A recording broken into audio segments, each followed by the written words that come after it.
So నా పేరు ధారావత్ మోహన్. నేను గ్రామం అంటే గ్రామ పంచాయతీ కాచిరాజగూడెంకు చెందినవాడిని. సో నేను ఈ వీడియో స్పెషల్లీ నా ఊరి ప్రజల కోసం మాత్రమే చేశాను. వేరే వాళ్ళందరూ ఉపయోగపడుతుంది. సో నేను చెప్పేసినట్టు నేను నా ఊరి సహకారంతోనే నేను ఈ లెవెల్కు చేరుకున్నాను. నేను ఫస్ట్ నుంచి థర్డ్ క్లాస్ వరకు చదువుకున్న ఊరు కాచిరాజగూడెం. నేను పుట్టింది రేగుల తండాలో, పెరిగింది కూడా అక్కడనే. ఆ తర్వాత ఫోర్త్ అండ్ ఫిఫ్త్ క్లాస్ నేను కూసుమంచి గ్రామంలోని హాస్టల్లో చదువుకున్నాను. తర్వాత 9th క్లాస్ కొన్నిజర్ల మండలంలోని తనికల గ్రామంలో చదువుకున్నాను. సో 10th క్లాస్ నేను ఖమ్మంలోని మంచి స్కూల్ అన్నమాట, స్వామి వివేకానంద విద్యానికేతన్ అనే స్కూల్లో ఫ్రీ ఆఫ్ కాస్ట్ చదువుకున్నాను. అది కూడా మా బ్రదర్, మై ఓన్ బ్రదర్, మా బ్రదరు మీ పిల్లోడి కనుక మీ తమ్ముడిని ఎవరైనా సరే 500 కన్నా మార్కులు ఎక్కువ తెచ్చుకుంటే టోటల్ స్కూల్ ఫీ మాఫీ అని చెప్పారు. ఆ ఛాలెంజ్ని మా బ్రదర్ ఓన్గా డెసిషన్ తీసుకొని నా మీద నమ్మకంతో మా బ్రదర్ నన్ను చదివించారు.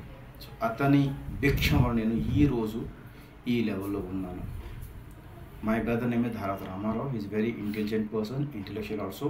అతను చాలా తెలివైన వ్యక్తి అనమాట, చాలా మంచి మనిషి. అతను పెట్టిన భిక్ష నేను 10th క్లాస్లో ఆ స్కూల్లో 400 మార్క్స్ క్రాస్, కానీ ఆ స్కూల్ నేను 535 మార్క్స్ క్రాస్ చేసుకున్నాను. That is first record history అనమాట.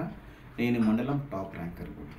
సో నేను నా ఊరి ప్రజలందరికీ రుణపడి ఎప్పటికీ ఉంటాను, లైఫ్ లాంగ్. బికాస్ ప్రతి ఒక్కళ్ళు ఎక్కడికైనా ఇండియా మొత్తంలో ఏ ఊరు అడుగుతారు తప్ప నువ్వు ఏ దేశం అడగరు.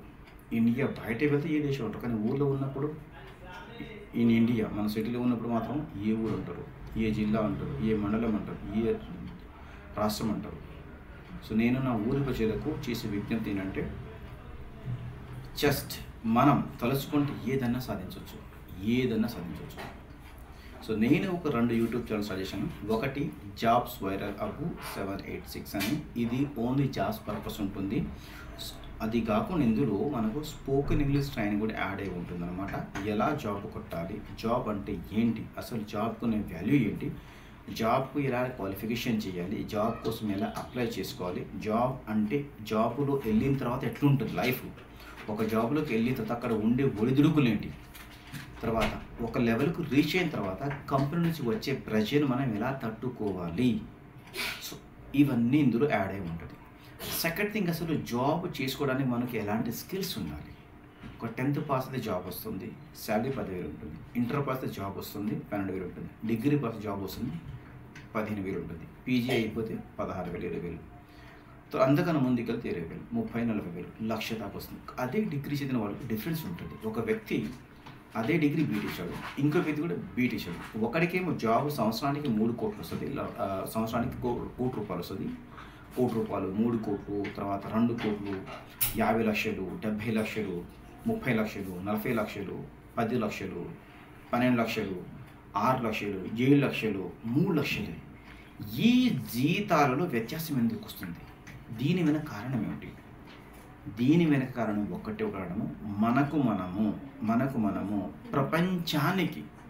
ప్రపంచాన్ని ఎదురుగా సవాళ్ళను ఎదుర్కొని ఆ సవాళ్లకు సమాధానం వెతుక్కోవాలి. అంటే ఒక జాబు కావాల్సిన స్కిల్స్ మనము అప్గ్రేడ్ చేస్తూ ఉండాలి. పరిపక్వత అంటాం కదా, నైపుణ్యం, అది మనం ఎప్పటికప్పుడు నేర్చుకుంటూ ఉండాలి. ఆ స్కిల్స్ నేర్చుకుంటే నేను ఎవరు కాదని చెప్పరు. ఇందులో చాలామంది యంగ్ జనరేషన్ అనమాట, నాకు జాబ్ రావట్లేదు, నా పిల్లాడికి జాబ్ లేదు. అరే జాబ్ చాలా ఉన్నాయి, ఎందుకు జాబ్ రావట్లేదు ఒకసారి ఆలోచించాలి. నాకు తెలిసిన ఒక ఎగ్జాంపుల్, ఒక డిగ్రీ అయిపోయింది, ఒక బీటెక్ స్టూడెంట్ని, నాకు జాబ్ పడ్డది అనమాట, చాలా జాబ్లు పడ్డాయి. సో ఒక జాబ్ సీకర్గా, అంటే ఒక ఉద్యోగాన్ని వెతికి వ్యక్తికి నేను ఎలాంటి ఉద్యోగాలకు అప్లై చేయాలి, నేను దేనికి సూటబుల్ అవుతానో దానికి మాత్రమే అప్లై చేయాలి.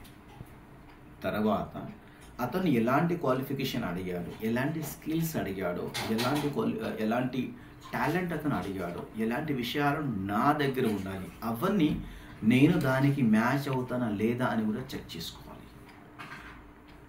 ఏమీ చెక్ చేయకుండా 1000 జాబ్లకు అప్లై అనుకో, ఎవరు కూడా సెలెక్ట్ చేయడు.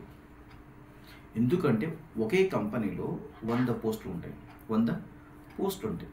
మరి 100 పోస్టులకు మనము ఒకే వ్యక్తిని తీసుకుంటామా? తీసుకుందాం. 100 పోస్టులకు 100 మందిని సపరేట్ తీసుకుంటాం.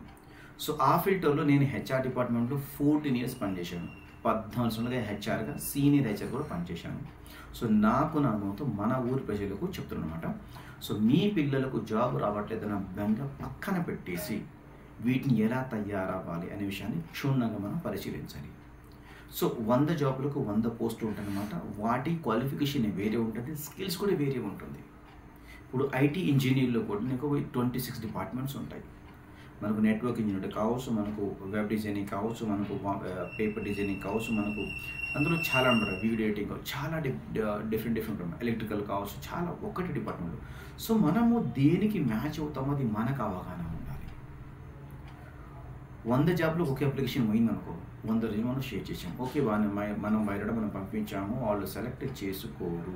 ఎందుకు చేసుకోరు అంటే ఈ పిల్లాడుకు అసలు ఏ జాబ్ కావాలో కూడా తెలియదు, అన్నిటికీ అప్లై చేయాలి. అంటే తనకు ఎలాంటి జాబ్ కావాలో తెలియదు, నీకు అప్లై చేయాలో తెలియదు, ఎలా అప్లై చేయాలో తెలియదు అన్నమాట. ఈ పిల్లాడికి పరిజ్ఞానం లేదు. ఇలాంటి వాళ్ళని ఏ కంపెనీ తీసుకోదు. ఓకే, నెక్స్ట్ మరి ఆ స్కిల్స్ ఎలా నేర్చుకోవాలి, ఎక్కడ నేర్చుకోవాలి? ఒక డాక్టర్ ఎంబీబీఎస్ అయిన తర్వాత కూడా తను స్పెషలిస్ట్కి వెళ్తాడు. ఎట్లా? ఈఎన్టీ మనకు తెలుసు, డెంటల్ తెలుసు, మనకు ఎండి, పీజీ అన్నమాట. మనకు ఎంబీబీఎస్ నార్మల్, కానీ ఎండీలో మనకు డిపార్ట్మెంట్స్ ప్రతిదీ వేరే ఉంటుంది. ఎంఎస్ ఉంటుంది, ఇండియాలో ఎంఎస్ లేదు, బట్ అవుట్ ఆఫ్ కంట్రీలో ఎంఎస్ ఉంటుంది. సో ఒక డాక్టర్ అన్నీ చూడు కదా. ఇప్పుడు గుండెకు డాక్టర్ వేరే ఉంటాడు కదా, కళ్ళకు డాక్టర్ వేరే ఉంటాడు, చెవులకు డాక్టర్ వేరే ఉంటాడు, చర్మానికి వేరే ఉంటాడు, ఎముకలకు వేరే ఉంటాడు అనమాట, లంగ్స్ ఊపిరితిత్తులకు వేరే ఉంటాడు, తర్వాత కళ్ళకు డాక్టర్ వేరే ఉంటాడు, అదే లివర్కు డాక్టర్, ప్రతి దానికి ఒక సబ్జెక్ట్ ఉంటుంది. సో అలాగే మనం కూడా ఒక స్కిల్ని మనం స్పెషలైజ్ కావాలి, అందులో పర్ఫెక్ట్గా ఉండాలి. ఎగ్జాంపుల్ బీటెక్ చేశాను, బీటెక్లో నీకు 26 డిపార్ట్మెంట్స్ ఉన్నాయి, మెకానికల్ కావచ్చు, ఎలక్ట్రికల్ కావచ్చు, ఎలక్ట్రానిక్స్ కావచ్చు, మళ్ళీ BTech computer science. BTech computer సైన్స్లో కూడా చాలా ఉంటాయి, సైబర్ సెక్యూరిటీ కావచ్చు, నీకు డిజైనింగ్ కావచ్చు, చాలా ఉంటాయి. సో మనం ఏదో ఒక దాంట్లో పరిపక్వత పర్ఫెక్ట్గా ఉండాలి, అలా అలాంటి ట్రైనింగ్ తీసుకోవాలి. ట్రైనింగ్ గురించి మనకు ఆన్లైన్ ట్రైనింగ్ ఉంటుంది, ఆఫ్లైన్ ట్రైనింగ్ ఉంటుంది, కానీ బెస్ట్ అంటే మనం ఆన్లైన్ కంటే ఆఫ్లైన్కి వెళ్తే మనకు బాగుంటుంది.